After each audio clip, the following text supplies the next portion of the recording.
All right, YouTube, we're back. Hi, it's Dominick Izzo with Izzo Tactical Combat Martial Arts out here in Chicago, Illinois. Thank you so much for subscribing to my channel and watching my videos and giving me all the feedback. We really appreciate it. We're having a lot of fun, and I hope you are too. Number one, welcome to my home. This is where I wind up training outside of where we train over at Goality with Little Jimmy and Matt and Tony. We got a video coming up.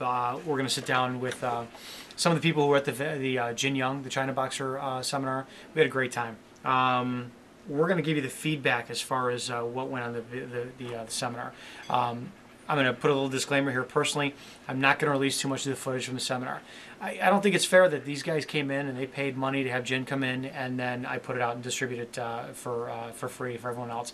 It's Jin's intellectual property, and I'm not going to do anything that's going to disrespect him. I will say we've already set a date for him to come back out again, so keep an eye on the new coming Jin Young China Boxer seminar coming out soon. Couple updates too. We have some other people coming out in the area. I've graciously been approved. He said yes. I got Light Burley from 52 Blocks. He's coming out. I've been talking to him. I think he's a fantastic guy. He's incredibly open-minded. I like his stuff.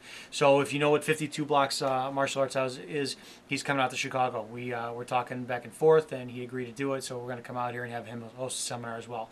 And a couple more people on the horizon as well, too.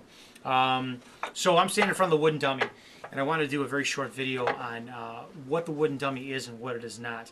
And I'm not going to do the wooden dummy form. I'm not going to wind up blasting to the wooden dummy. You know what the wooden dummy looks like. You guys have seen it all on YouTube. It's consisted of a trunk. It's either a mount up against a wall. I've got a freestand here. Got 3 arms with a leg. The wooden dummy is about one thing. It's about chasing this. This core, this trunk of a body. This represents the bad guy, or our enemy. Wing Chun was designed to end a fight in 2 seconds or less. It's not going to sit there, and we're not going to do a bunch of flashy movements, to sit there and kind of beat our enemy. It's never going to happen. The wooden dummy, I agree with Sifu David Pedersen, who is under Wing Chun, which is the wooden dummy is all about repositioning, recovery. It is what happens, and I say this all the time, what happens when your punch, your attack, misses its target or hits its target and doesn't do any damage. Are you in position to make another strike with maximum amount of your power? It's as simple as that. My second Sifu used to say that the wooden dummy will reveal itself to you in time. And he was right. As did Danny Halligan, my first Sifu, with the first form. It's gonna come to you with the more you do it. Train your forms. It's as simple as that. The forms will speak to you. Don't just go through the movements. These guys who wind up doing these forms and don't understand why they're doing it, they're not a set patterns of movements. It's your encyclopedia, it's your library. You're learning how to speak the Wing Chun language. Okay? So the very first movement of the form, right here, what are we doing? We're coming up, okay? And we repeat it again on the other side when we get to that. We're going into the core, okay? If everything about Wing Chun is returning to simplicity and going back to the basics, the very first movement tells you all you need to know. You are chasing this. Where it made the epiphany for me was the second section, where we have Pak Sao, Pak Sao, Pak Sao. Go. We're here, okay? Pak Sao, Pak Sao, Pak Sao. Well, I noticed that if in the first form, we don't come past the shoulder, with the Pak Sao. And what we're doing is, we don't come directly side either, we come a little bit forward, okay? Pak Sao, right there. Our shift does all the work. Not our body, our shift. Just like when we trained in law enforcement, okay, if I shot and I missed the target, a miss is still a miss, no matter how big or how little. So a punch comes here, a shift, okay? I'm going to back up for a second too. If you look at the arms of the dummy, they're not coming towards me. They're telling me where to go back into. That's something that we have to change our thinking on. We're not looking at, oh, here comes a punch, and bam! I'm going to wind up, redirecting movement, attacking my core. No. You're not accepting something that's coming for this particular instance. You are making contact and following it back to where this originates from, the core. Okay? This is where you practice your chi sao in the dummy. It's not, you're not here, and you're not, doing these movements to better your chi sao, because then you're chasing energy side to side. One of the very, the 2 movements that we And keep in mind, this is my Wing Chun. My Wing Chun is my Wing Chun. It's a culmination of everything I've learned from my Sifus, my Kung Fu brothers and sisters over the years. It's my Wing Chun. It's the best Wing Chun out there for me. You have to develop your own. But the two movements that we do, we either call this advanced Gansao or high-low Gansao. And Quan Sao, it's movements here. We don't chase them out to the side. Now, my second Sifu used to say that when you do not know where an attack is coming in, you lost that line, you just cover your high and your low gate, upper lower gate. Okay, that's accurate, but that's also a defensive mindset. You have to accompany everything with forwarding energy. Okay, if I'm coming to the side here, I'm going to swoop. It's a timing issue, and I'm going to wind up getting knocked on my ass when hard incoming energy is coming in. This tells you where you meet your obstruction, and it follows back into where you're trying to attack, which is always the core.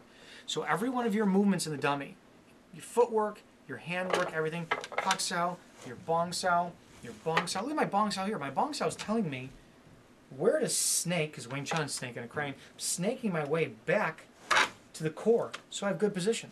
So I'm in a bad position. I'll show you from this side. Bad position. Every one of us has seen, the Bruce Lee photo of he's leaning into the dummy like this.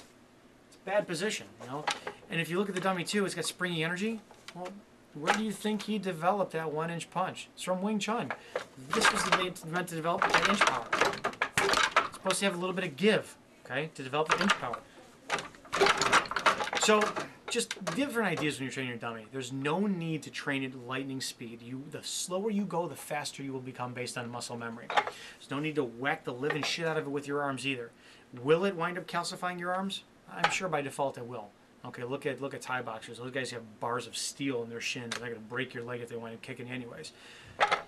The goal is to hit an obstruction, bam, and immediately follow it back into your target. Okay, it's not to winding up hard in your arms, although they can happen by default. I'm not saying it can't. Your footwork and your position is telling you, oh, shit, I'm a little too far away. I have to get in closer to get to my dummy. So all these tools of the dummy, these three arms, and that bottom leg there, they're not sitting there to give you ideas to, oh my God, I'm going to be creative and I'm going to go around doing the dummy. The dummy form is the dummy form for a reason. It's just giving you all your tools in a non-specific order, because from what my understanding of the history is Ip Man changed the sequence of how he did the dummy. First he had the last 4 sections first and the first 4 sections last. And then he reversed them. So you're learning all of your tools. All of your tools are in there. Your Bong Sao's in there. Okay? Your Pak Sao's in there. Your Tan Sao's in there. Your Gan Sao, your Quan Sao, your punch. Everything is in there. You're just learning to position it along these 3, 4 lines that feed back into the main thing you should be focusing on in the first place. Your enemy's core. Okay, your enemy's target points. Okay, everything's got to be going back to that. So that's that. It's a short video on the wooden dummy as far as what we use it for. We have a lot more coming up in the future. I will be doing some more videos as far as what concepts I've learned through the forums. And yeah, I'll put up a wooden dummy form. I'll put up applications as far as, we all do it. What is this? We're coming in here and it's here. There's tradition in how people used to fight, centuries ago, and there's actual live combat now. And they're a little bit different, so we have to sit there and actually put things in application. Remember, the 4 ways you wind up learning things are imitation, monkey see, monkey do. Application, you have to apply what you learned from your teacher and put it in action. You have to adapt it. It has to adapt. Whatever you just learned and you applied, you have to adapt it for you. Height difference, weight difference, perception difference, speed difference, all that stuff. And then you have to evolve. You don't evolve, you die. And we know that as a species. All right, so this is the Wing Chun wooden dummy, what it's for and what it's not for. But again, do make it your own. You want to sit there and slap the living shit out of it and go to town and have fun and be all flashy, more power to you. I hope you never get in a fight. God bless us all to please never getting into fights. And that's all I have on that. So I'll see you in the next video, and thanks for listening.